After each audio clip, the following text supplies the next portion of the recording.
Welcome back, guys. This is part 4 of my PlayStation collection. As usual, I'm going to go through about 5 games here. One of them is one I've already covered. That's kind of the usual routine. I just want to show some gameplay for it. Today I'm going to be introducing a new feature. It's called the Seal of Approval. And another feature which is going to be It's a Stinker. This is just my way of kind of stamping either a seal of approval on a game to say I really do think it's good and it's worth picking up, or obviously if it's a stinker then you probably want to avoid it unless you're just looking to kind of max out your collection, or you can pick it up really cheap. Again, this is just this quick disclaimer, this is just my opinion, so you might disagree with me on a few of these. Some of the games I'm not going to give a seal because maybe I feel like it's somewhere in the middle and I don't really feel comfortable enough. With me having so many games in this collection, I tried to play them all really before I say anything about them. But some of these games, and even some of these games I mentioned today, I've just played for a couple of hours, so I'm still not really sure how I quite feel about them. But yeah, some of these I have picked up very recently and I was just kind of eager to cover them. In fact, one of them, it is new, but I have actually got hours and hours of gameplay on it, even though it's a terrible game, because I was looking to do a video all on its own on this game, but I've decided against it because really there's not a lot to the game, but you'll see when we get into it. So we'll do the same format as usual. The game that I've already gone over I will do last, and then we'll go on to the section of what's on my radar. We'll keep that theme going. Okay, first game we're going to cover here, Megaman Legacy Collection 2. Look on the back there, it's Megaman 7, 8, 9 and 10. 7 and 8 in the 16/32-bit style, and 9 and 10 in the classic 8-bit style. Though I believe 9 and 10 came a lot longer on, later on should I say. On the Nintendo Wii I think it was released, and maybe on the Xbox store as well. That's just off the top of my head though, to be honest. Now this one, you don't really get anything additional in there, unfortunately, unlike the first half of the collection where you got some stickers. You got this little cool bit of card that kind of show you all the weaknesses of the bosses. Yeah, unfortunately they didn't bother to do that with part 2. It seems like there was a little less effort put into it. But if we get into some gameplay here, you'll see that I just quickly scroll through some of the challenge modes, but the challenge modes now are kind of more separate to each game. So rather than like the previous collection that I mentioned in another video, the challenge mode, you could run through mixed kind of screens from different stages of each game. So you could go through one screen at Mega Man 3, next screen is Mega Man 1, next screen is Mega Man 4. So there was a lot of variety there. Not that there's not a lot of variety here, but it's just that if it mix and matches the stages, it does it all from the same game. So it's not a massive deal breaker, I just prefer the challenge mode from the first Legacy collection. It's still got some of the boss rush modes in there, and I believe as you scroll down some of the challenges, there's some more like kind of unique challenges, like might be like Buster only or something like that. So it's still decent, it's still, if you can pick it up for, even if you paid 20 quid for it, I'd say it's worth the money. It's just a bit disappointing it's not quite on the same level as the first half of the collection, and really I would have thought arguably they could stick all these on one disc. So yeah, I guess it was just maybe a cheap tactic to make a bit more money. Having said that, I've said some negative things about this, but I do actually really like the game still. I just prefer the first one. The graphics are bright and colourful. They've got some unique robot masters, like Clown Man, for example. He's got like a kind of almost like a toy shop / circus themed level. In Mega Man 10 you can play as Proto Man, which is pretty cool. That game is like brutally hard, but I guess they're all brutally hard really. So yeah, I don't really have anything bad to say about it. And also, just going back to Mega Man 10, I think personally for me it's got some of the best weapons in the series in that game. So yeah, I am going to give this one the seal of approval. Okay, so let's move on to another game now, because there's not much more I can really say about that one. This next game, this next one is Earth Defense Force 4.1, The Shadow of New Despair. Now, there's quite a few of these games. They've been out a while. It's a bit of a series. A few screenshots on the back there. And the case, yeah, just the disc, unfortunately. I'm not even sure if this is the latest one. There might be other ones out. But I'll bring up some gameplay anyway. One of the positives from this game, I'll say straight off, is you can play a 2-player co-op, a 2-player versus, both in the same room, split screen. And I've said before in a previous video, that's something that's kind of dying off at the moment. So for me, that's a massive plus. Now, the game itself, it's a little bit repetitive. You'll see from the gameplay, but you kind of, sometimes you're in cities, sometimes you're underground tunnels, you're in different kind of sort of varying environments, not varying greatly, but varying. And there's just hordes of enemies that you've kind of got to shoot and kill. You can play as like different classes. So there's like a ground soldier who's just like your basic, your basic grunt, run along, has an assault rifle, rocket launcher, grenade launcher. You can kind of pick your loadout before you start the level. Yeah, that's the most basic class. And what I'll just say here, and this applies for all the classes, is that when you're on the ground and you're running, you are so slow. Like, you're crawling. So for me, that's a bit of a negative, I'm not gonna lie. And it's one of the reasons that my favourite class is I think it's might be called the jumper, I might be wrong there. But I'll show it in the gameplay, but they have like a jetpack. It's also the class that I've kind of leveled up the furthest in it, because you can pick up weapons as you go along playing the game. And at the end of the mission, it'll tell you what you've picked up, because that's one thing I've noticed. It doesn't actually tell you what you're picking up while you're playing the level. At the end, it'll tell you what you've collected, and then you'll get like stronger versions of weapons. And there is a good variety of weapons in here, so that's a cool little feature. Now, because I've not played as the other classes so much, the weapons are a little bit underpowered, so I had to go back to some of the early stages just to play as the other classes to kind of show some of their gameplay. But if I'm being honest, I found them all a bit sluggish for me. Now, this game, I was playing it solo, as you can see from the gameplay, and earlier I did say it was 2-player. I do think this would be a lot more enjoyable 2-player. I could see myself sitting down and having a laugh with my mate playing this. So I don't think it's a bad game at all. It just serves like a basic need. You want to shoot loads of monsters on a map. You want to stand on top of a skyscraper while spiders are climbing up and you're just blowing them all to bits. You can do that, and it's pretty enjoyable in short bursts, I find. But for me, that's about as far as it goes. Now, there is as well a good variety of enemies in this game, as you'll again see from the gameplay. There's giant robots, big ships that for some reason drop loads of giant spiders and ants. Obviously there's giant spiders and ants. There's some different kinds of spiders. I've not really encountered all the types of enemies yet, but there is some good variation there. And yet it's not a bad game. It's just, you just need to know what you're getting into when you buy it, really. Just don't expect the world. Now, like I said, this isn't the latest version. There might be another later version out there. You could basically just search for Earth Defense Force PS4 and see what the latest one is that comes up. I believe maybe there's some changes in like the classes and stuff like that as the games go along, so I think there is a little bit of variation there. One other thing actually I'll just throw in there as well is at one point in the gameplay there's like a massive kaiju came along. That was pretty cool, I'm not gonna lie, although it did kind of just like wipe me out. So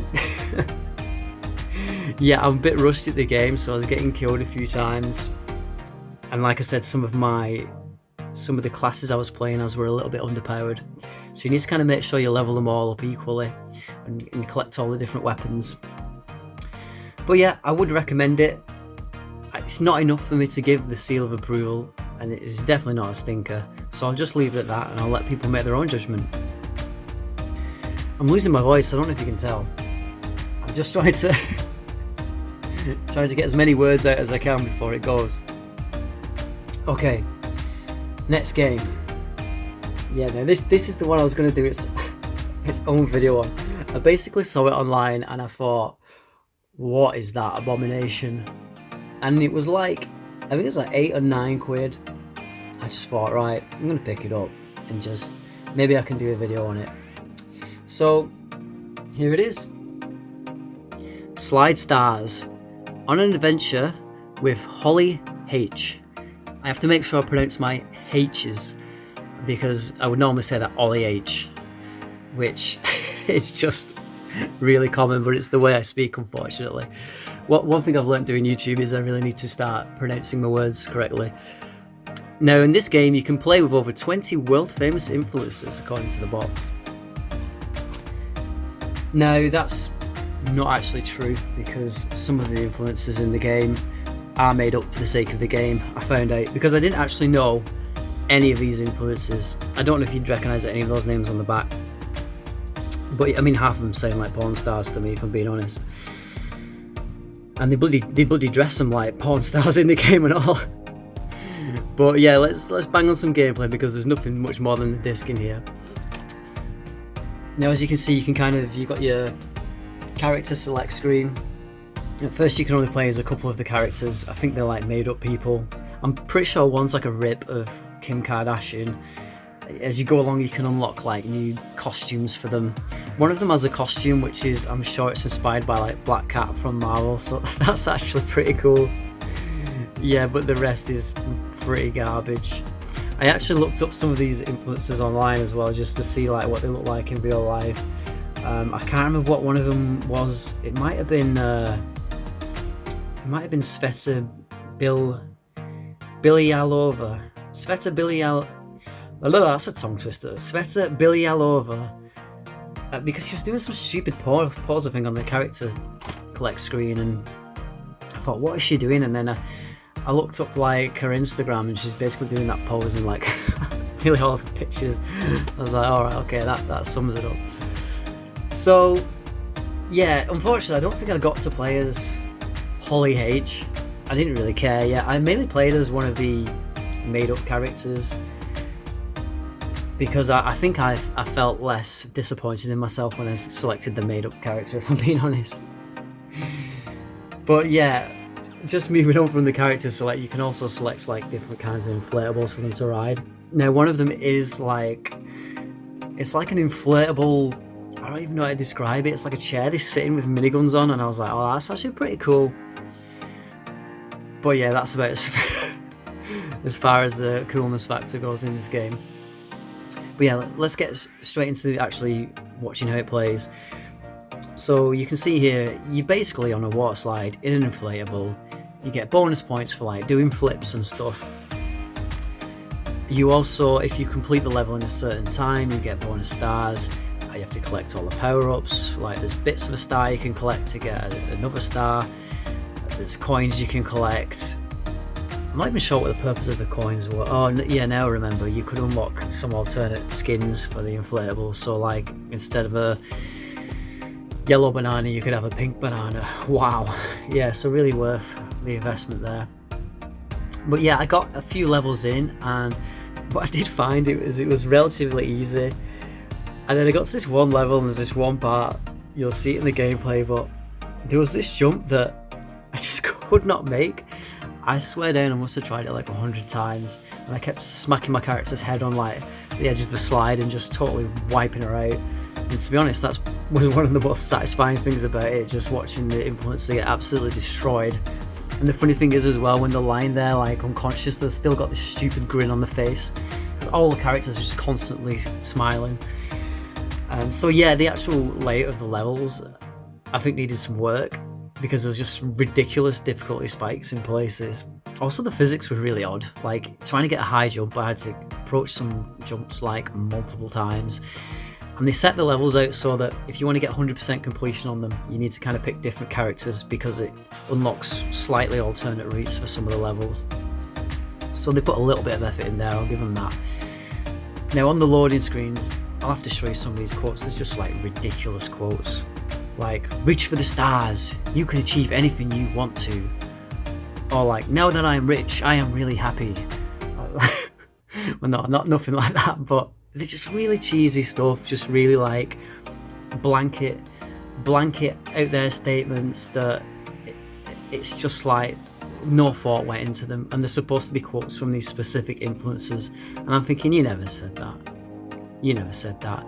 And some of them, if I remember right, I think some of them are actually quite hypocritical. But I'll see if I can put a few in there and you can kind of see them for yourself.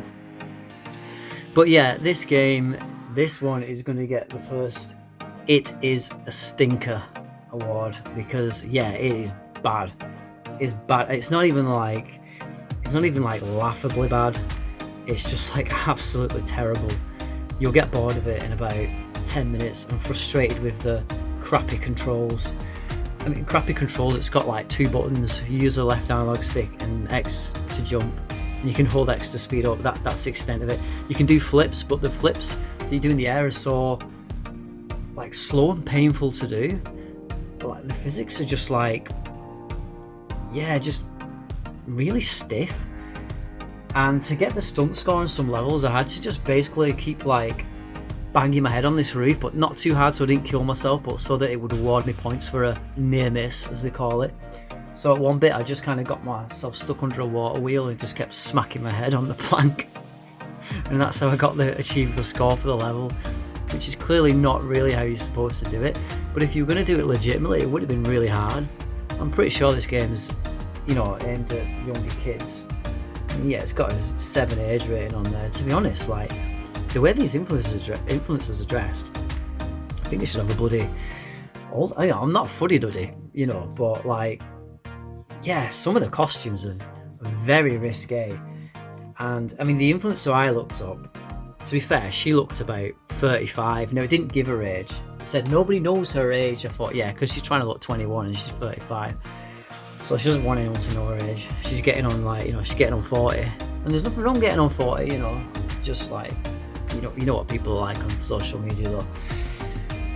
So yeah, she was of age, but I was a bit like, I mean, her on the front, Holly H, like, she looks really young. I'm not sure which character was her, but I don't know. I'm not sure it's setting a good example for the young ones, but that's influencers all over for you, to be honest. I wonder how much royalties they got for making that game, but anyway, that's a whole other thing. Right, so yeah, let's swiftly move on from that pile of garbage. In fact, that is the biggest pile of garbage I've got. I've not got any games as bad as that. And I've got some that aren't great, but that really takes the cake. But yeah, next game. Okay, this one I was literally just playing this morning. I'm still not sure how I feel about it, so this one isn't going to get any kind of a badge. It's called The Dwarves. Now, this might be one that a lot of people probably haven't heard of. Apparently it's based on a book, based on the best-selling novel The Dwarves by Marcus Heitz.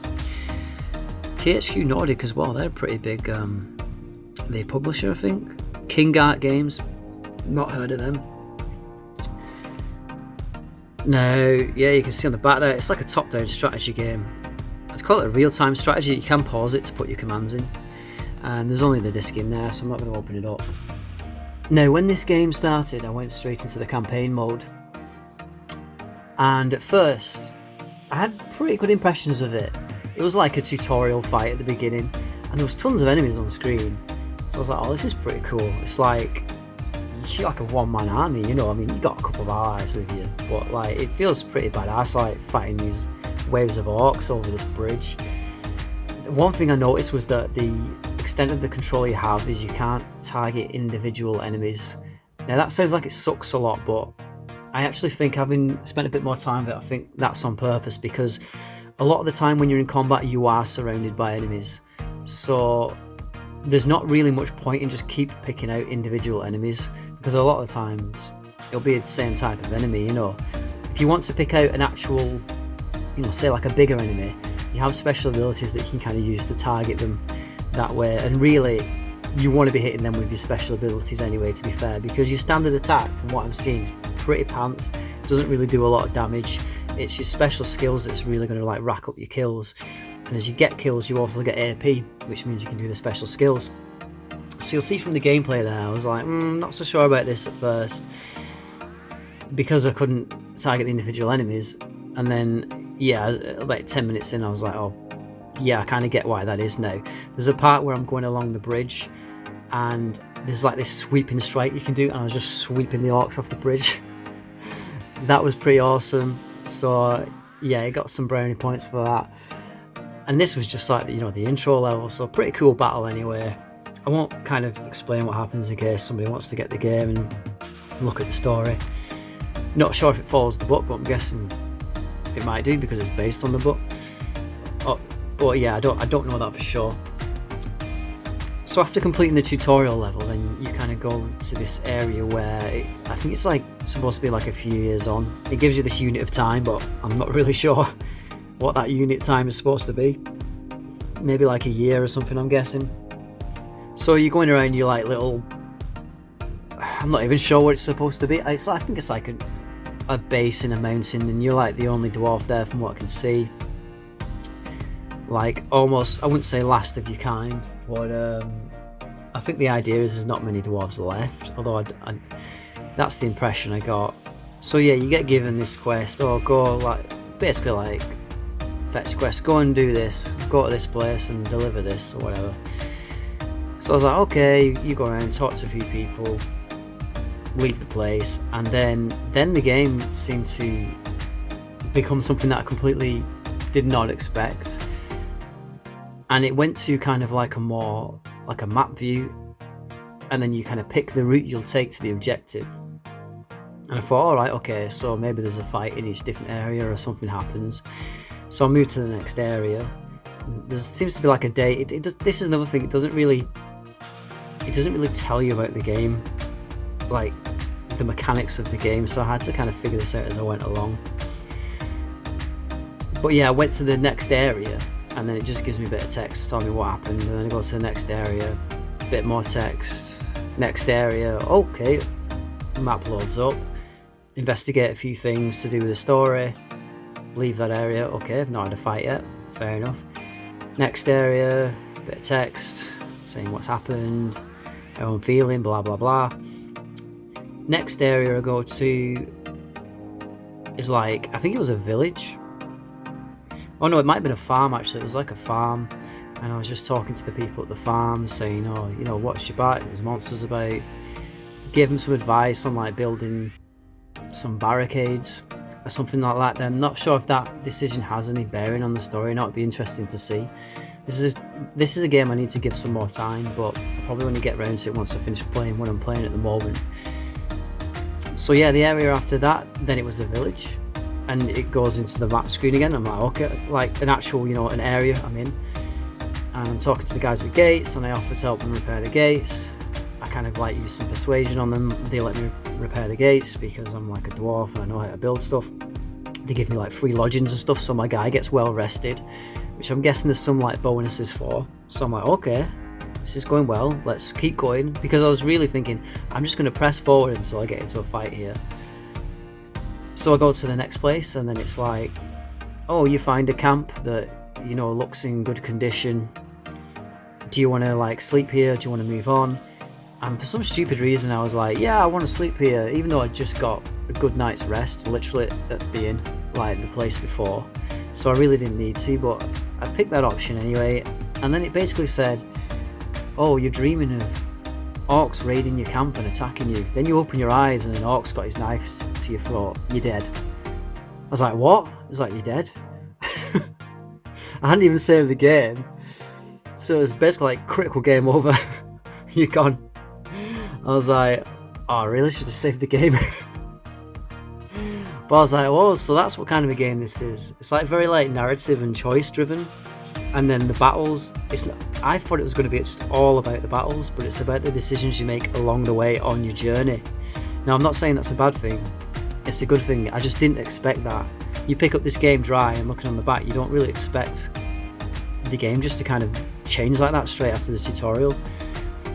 So I need to spend some more time with it really to see how I feel about it and really start getting into some fights, in the actual main story, adventure mode, whatever you want to call it. The other mode I did try out as well, there seems to be a survival mode. There's only one stage unlocked in it at the moment. I presume you unlock the others as you go along. And it was survival with just 2 party members.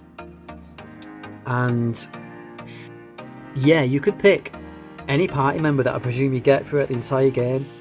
equip them with certain items, pick certain skills, so you really like picking a certain loadout. And I got destroyed on this. I got absolutely destroyed. Like the first 3 or 4 times I played it, I was just getting wiped out so quickly by the enemies. And I was like, wow, this game's really difficult. But then, as I kind of gave it some more thought, I picked some characters that were a lot more survivable, like had skills where they could be invincible for X amount of time, maybe heal back a bit of health, had more crowd control and stuff.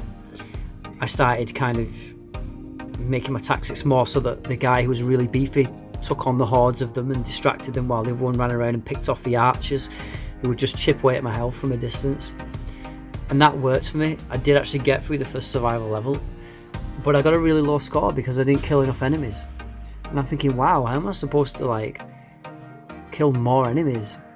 I mean, there's a lot of skills I haven't kind of explored yet on it, so there probably are ways to do that, but it was a lot more strategic than I thought it would be. But yeah, I don't really know how I feel about it yet. I don't think it's bad. It was a little jank in places. Like, I think I just got like glitched off the level at one point and I was just lying there dead. It's really bizarre. And another time, I think it might have been, yeah, it was right after I died in the adventure mode. I died, and then I went to load game thinking, oh, maybe it auto-saved or something. And I don't even know if it auto-saved because I went to load game and then I got an error on my PS4 and it kicked me out.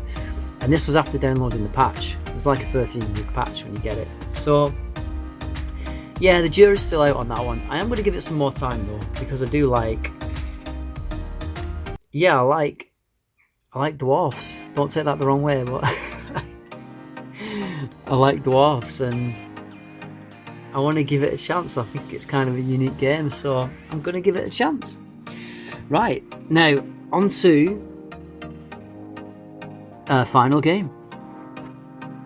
Rock of Ages, Make or Break. Rock of Ages 3, that is, Make or Break. This is the third one in the series.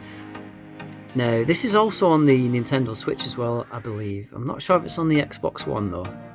Might have to check that. Yeah, you get the disc and then just this little flyer telling you about some of the other games. Oh, Scully, that's another one I want to pick up. And you can get that cheap at the moment on PS4, I believe. Trine 4, I actually already have that. I just have it for Xbox, so I'm a bit like begrudged to buy it, you know, again for the PS4. In fact, I've got it, but I've got it with the collection, so yeah, I've got like all the Trines on one disc. Anyway, let's get into some gameplay on this one. So I've talked about this one previously, and I'm showing a few different modes in the gameplay here. So you can either do community levels, which is what it says on the tin, my favourite phrase. The community make levels and you can play them. So that gives you a lot of additional content there. And then there's the main story mode, which is what I'm showing. And it's basically like you're going down this, to kind of simplify it, you're going down like a course, an obstacle course to the enemy's castle and trying to knock down his door with your boulder. The enemy can place obstacles in the way to stop you, and at the same time you're kind of placing obstacles on his course to stop his boulder from getting to your base and knocking down your door. Now there are a couple of different modes in it. There's that I suppose you could call that the main mode. There's also a mode where you've got like a timed bomb and you're trying to get to the end of the course as quickly as possible to blow up the castle. There's another mode where you go down the course and then you've got like a target at the end. You have to kind of jump into a hole to get the most points. And there's also, I'm showing in the gameplay there, there's boss fights, really unique boss fights. I think I'm fighting Moby Dick in one of the fights. And yeah, you're basically going across all this ice as it's shattering and you have to kind of get inside his mouth and make him sneeze because he's swallowed all your friends. Yeah, it's a very unique game. It's got a lot of Monty Python-esque humour. And you can see from some of the cutscenes on there, they're quite funny and they kind of rip on other like pop culture things. I think there's a clip there that's kind of ripping on Beauty and the Beast that you can see from the gameplay. So yeah, it's an entertaining game. It's good fun to play. Playing it co-op is a good laugh as well. Now it's 1 to 2 players local co-op and 2 to 4 network. I really want to get my friend round and play this with him. And it's quite a strategic game, you know. make or break a level depending on the defenses that you choose to take with you and where you place them. It's a game that I just keep coming back to. You know, I can play it for a bit and then not touch it for months, and then I'll still come back to it, play it again, I'll still have loads of fun with it, because the idea behind it is just very simple. I don't need to know where I am with the story, and I quite like stuff like that. I can just pick it up and play it when I want, and I'm kind of obsessed with getting the maximum stars on each level, and that for me is a sign of, you know, a good game. I want to kind of max out all the stars on the level and really like give it my best effort, because it's challenging, but it's also not like frustratingly challenging. So yeah, this game is definitely going to get the seal of approval.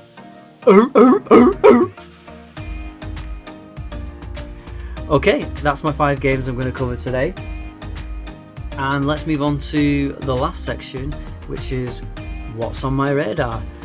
Now, what's on my radar at the moment? Well, that's a good question. So I'm just going to quickly talk about this one because there's not really a lot for me to say.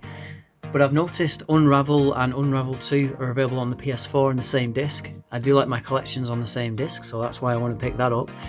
And I've also not played Unravel, and I believe it's a pretty decent game. And again, it's 2-player co-op as well, local. Well, Unravel 2 is, I don't think Unravel 1 is. Unravel 2 definitely is. So yeah, I'm looking to pick that one up. At the moment, I think it was around about £20 when I saw it.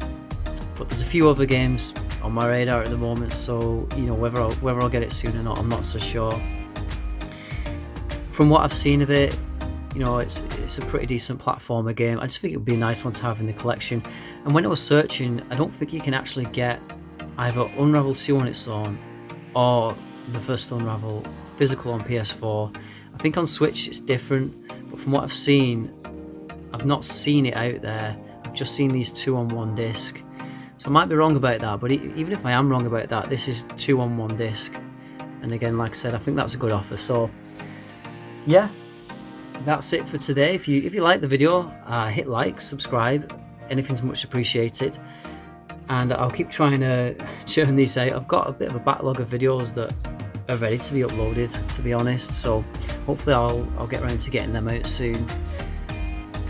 But yeah, other than that, I hope you enjoy the following week, and see you again soon. Bye.